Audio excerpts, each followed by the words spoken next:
Hi guys, and welcome to another batch of your replays. The subject of today's replays is nostalgia.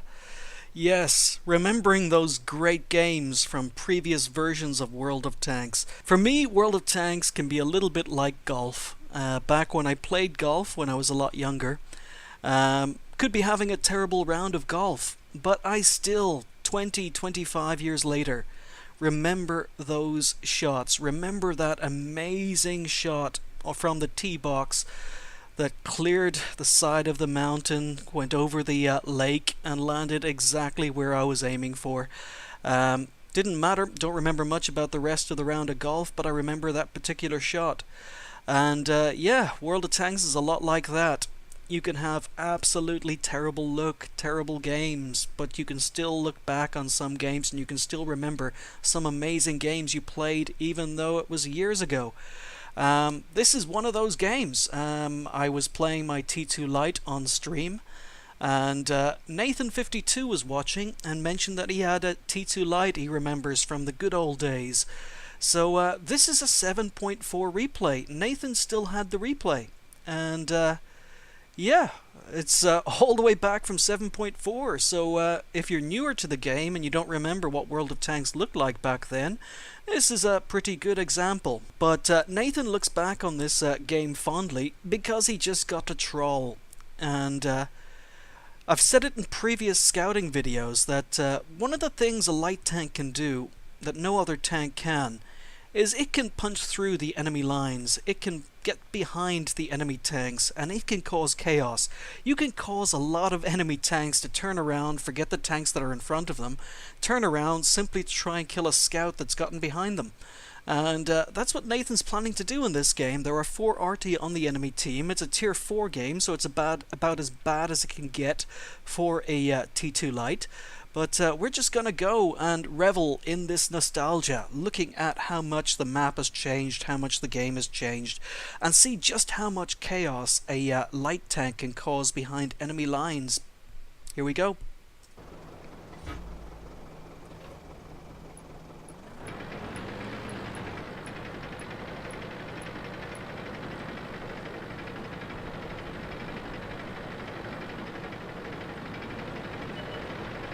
So all the way back, 7.4.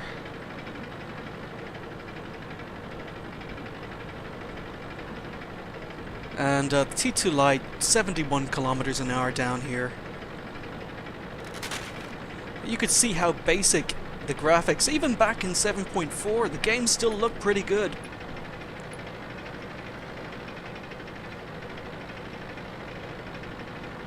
So Nathan is just charging straight down the 2 lines, straight down the beach.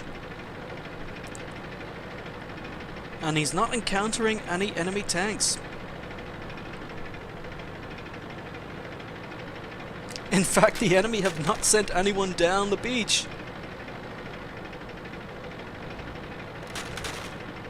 So Nathan's just going. He's going to get around into the enemy cap point before they even know he's there. So T46 has appeared. T46 isn't looking his way. Oh, now he is. He's starting to turn, or is he? No, he's completely ignoring Nathan. Look at how old the game is. So T46 misses and Nathan ignores him. He just keeps going. T46 misses again. Nathan's in the enemy spawn, the enemy cap point. Now he's going to work on enemy RT. The Bison misses. And now another RT has missed. Another Bison has missed. And Nathan's just going again. There's a T82. And RT has missed yet again. And the T82 missed. And Nathan's still going.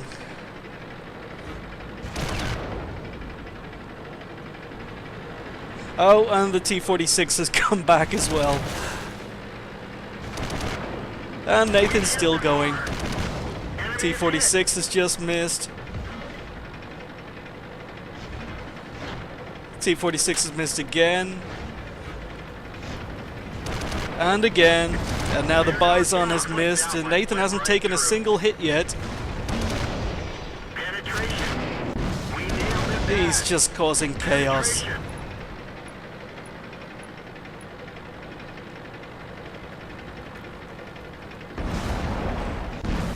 Okay, so someone else has just taken a shot at Nathan and missed.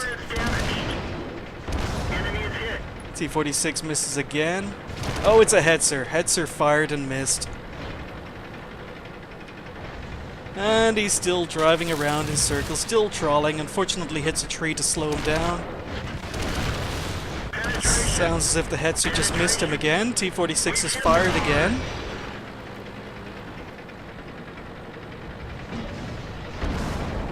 And the T46 is not giving up. I'll give that to him. He just does not want to quit. So meanwhile, the Hetzer's taking fire behind him. Hetzer's trying to kill Nathan, but the Hetzer keeps missing.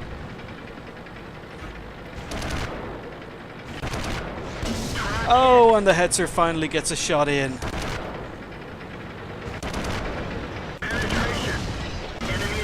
Oh, and now a PZ38NA appears out of nowhere, tracks Nathan, and the T46 finally got his man. Oh, but yeah, absolute chaos in the enemy base by a T2 light that sneaked in behind. At least 5 or 6 enemy tanks turned around to deal with him, and no one could hit him. He drove around that cap circle for almost 5 minutes before anyone could kill him. And as he says in chat, Nathan goes, I say I did really good. Yes you did, Nathan. Moving forward over a year, possibly more, probably closer to 16 to 17 months, we are here on 8.5, maybe 8.6, I can't remember which version. Coremaster remembered this game from his KV3, and he has very fond memories of this particular game. You can see how Himmelsdorf has changed and how it's been updated. It looks very, very poor here, but yes, as I say, Coremaster had some fond memories, although admittedly I received a second email from Coremaster a few days after he submitted this replay, basically saying that he'd downloaded the What Replay companion, actually watched the game, and it wasn't quite as good as he remembered, so don't feel pressured to record it and put it up on the channel. But I don't feature Coremaster very often, and it's not a bad game. It's a pretty good game in the KV3. It may not be as good as Coremaster remembers, but nostalgia is funny like that. So here we go. He's top tier in a tier 7 game. And it's been a long time since I've played the KV3, so let's just see how he gets on. But the game, Himmelsdorf, just looks so basic now. Let's say 8.4, 8.5, 8.6, it's somewhere around there. I didn't check the version number before recording.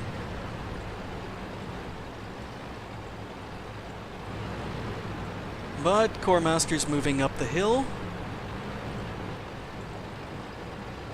Even the tank models look so bad compared to now.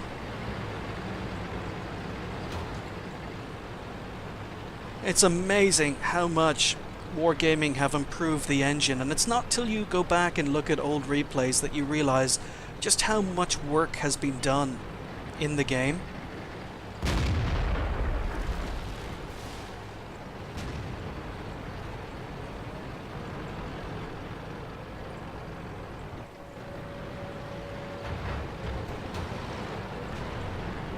So I'm just going to pause it here. So yes, I just popped into the settings because I think the tank names are better than the player names. And just in time for Coremaster to put a shot into the side of the Tiger. Unfortunately, he receives a shot himself. And the crosshair is a little bit off because it is an older replay, so I think I'll be watching this in third person. He bounces on a T29.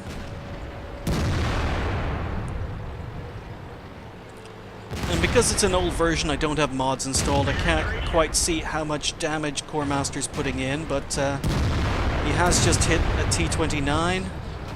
for 300 damage. Keeping an eye on what's happening behind him.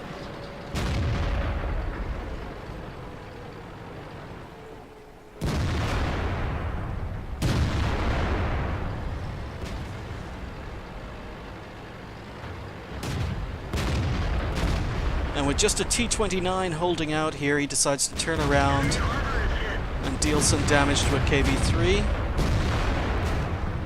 And again, sniper mode's messed up, but it's an older replay. Bounces on the front of the KV3. Again, we'll take a look at it in free camera.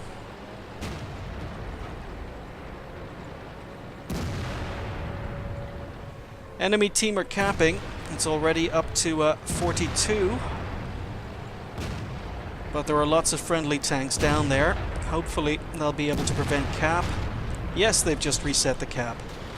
So KV1's not looking this way. Coremaster swings around the corner, takes out the KV1. KV3 is on low health.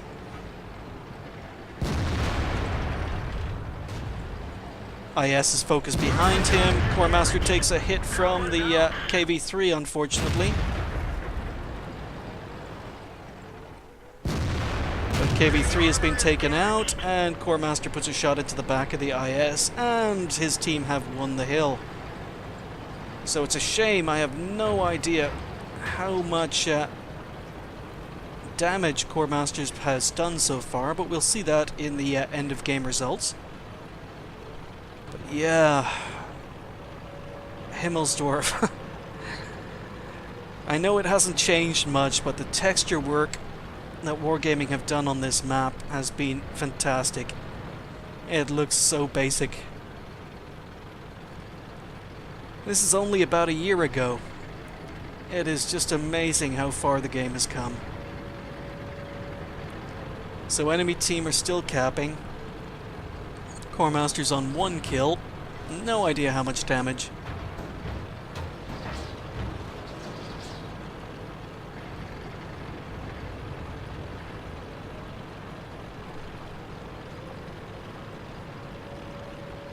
And he's advancing towards cap.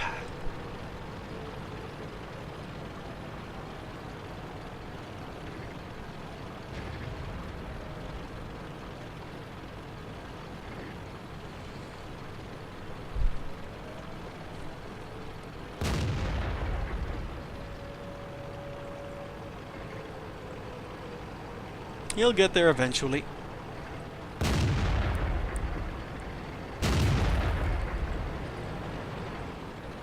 Alright, an IS in the distance. And another good shot in.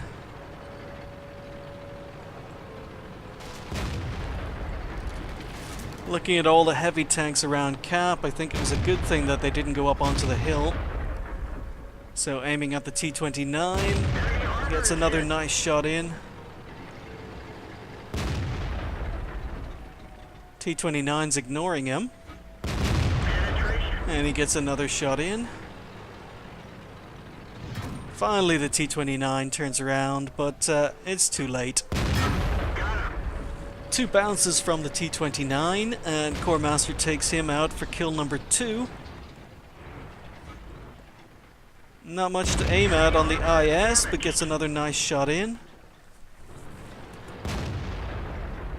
Yeah, not a lot to aim at. But again, another nice shot in.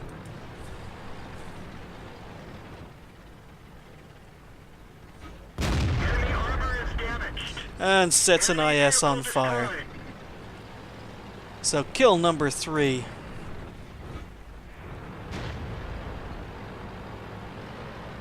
Pokes the corner, no one there.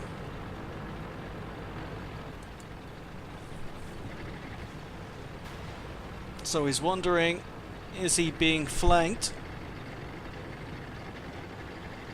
All the tanks that were south are dead.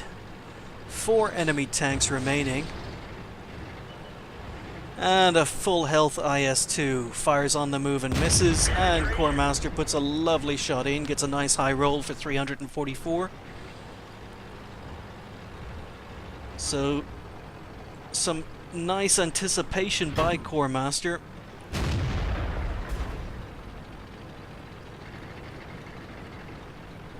It's 4v4. He's still focused on what tanks are over to his right. Well, there's a T-34-85 and an IS-2 down here.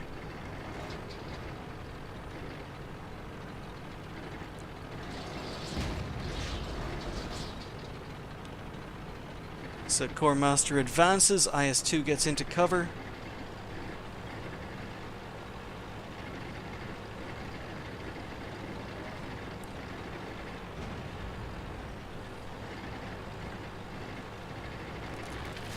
So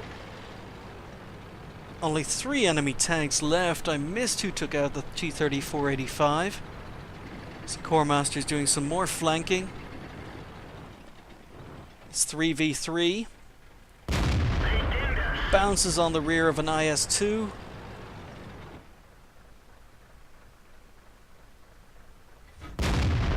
Gets a nice shot. 309. Oh, no one took out the T-34-85. Okay, he's still around. That's the problem with mods. It was an IS that died, not the T-34-85. So T-34-85 puts a shot into Coremaster's rear. It is 2v3 now. And now it is 1v3. I know why Coremaster remembers this game fondly now. 1v3, IS-2 is being spotted. Gets a big shot into his side, but does absolutely no damage. So Coremaster takes out the IS. It is now 1v2. 4 kills. So there's still a T-34-85 somewhere behind him, and an IS-2 ahead of him. Too many enemy tanks.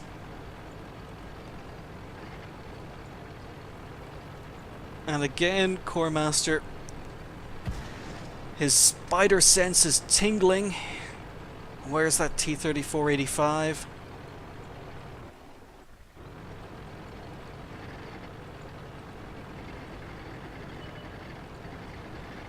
IS-2 has been spotted again. Coremaster trying to get a shot past the Rex, gets a lovely shot into the IS-2. 344 damage.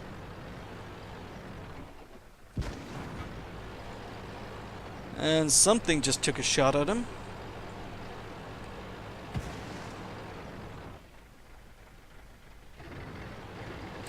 No shots on the IS-2.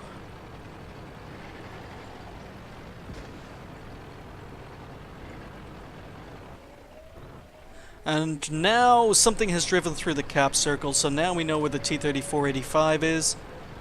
He finally comes to flank Coremaster.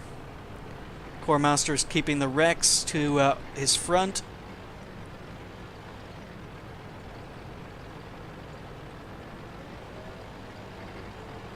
And the IS-2 is advancing.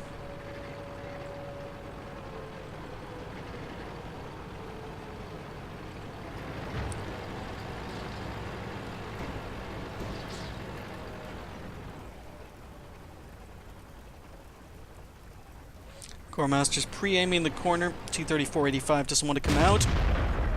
Pokes, and Coremaster unfortunately misses. So, 1v2. Coremaster moves out, takes a hit from the IS-2, but thankfully only takes track damage, no actual damage. T-34 puts a nice shot into his side, but he's advanced. There's nowhere for the T-34-85 to hide. However, Coremaster is down to a 2-hit kill now. And he's reversing into the cap circle. So now if the T-34-85 wants to win, he's going to have to advance.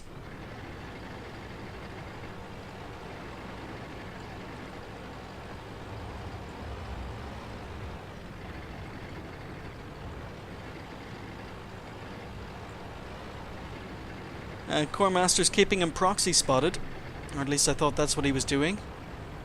T-34-85 is coming down the other side.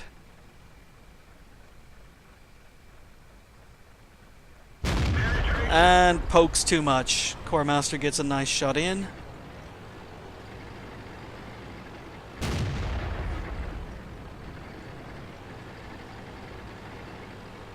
So Coremaster can afford to take 2 hits. But he doesn't need to. He gets the T-34-85 as the T-34-85 pokes.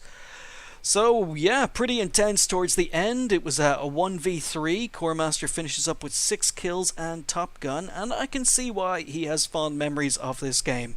So not only does Coremaster have some really, really good memories of that game, but it was also an ace tanker, Top Gun, and sniper. He finished top on XP with a whopping 1833, huge amount of XP earned by Coremaster, 6 kills and almost 5k damage in a tier 7. KV3 looks like it's a tank I'm going to have to repurchase. He fired 25 shots, hit 24 of the 25 and got 21 penetrations. That's hardly Russian accuracy. It's way too good for Russian accuracy, but 5,000 damage doesn't lie. He received 9 hits and 3 non-penetrations, but some track damage shots that didn't do any HP damage. He received potential damage of 2,410, damaged 10 enemy tanks, destroyed 6, and did 702 assistance damage. He even managed to do 24 base capture points and 5 base defense points. He wasn't playing on a premium account at the time and earned almost 40,000 credits. But what a big game. 1,833 XP. I know why he has such fond memories of this game. I know you didn't think it was that great and you felt I was under no pressure to show it, Coremaster, but it was a good game. It really was. Some nice play when it was 1v3 towards the end, and a huge XP game. So congratulations, and that's it for the Nostalgia replay. Thank you for watching. Thanks to Nathan and Coremaster for sending those replays in, and I'll see you next time.